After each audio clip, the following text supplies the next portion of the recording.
So if we talk about why did nothing happen, I think one, the legislation didn't have any bite. So when you think about both the legislation over in Europe as well as here, the equal pay for equal work, it simply did not work because you can limit yourselves to such a small group of people. Everybody's unique, right? We're all unique humans and we do unique work, right?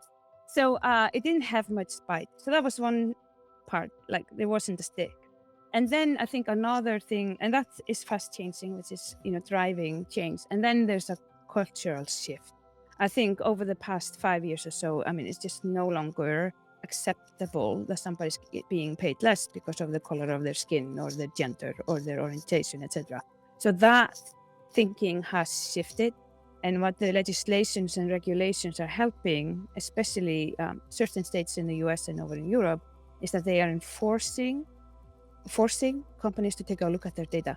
So oftentimes these legislations, they don't have a fine mechanism. So for example, in my home country, Iceland, the legislation is just you need to do an analysis, period. It doesn't say anything about that you have to have a 0% pay gap. It doesn't say anything about, you have to get below this threshold in a certain period of time, but it forces you to take a look at your data.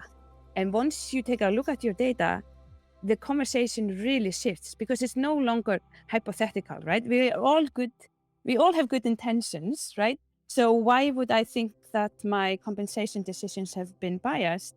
Because I've been putting my best intentions towards them, right? But now if I look at my data and whoops, there's a 7% pay gap, well, it changes the conversation a little bit.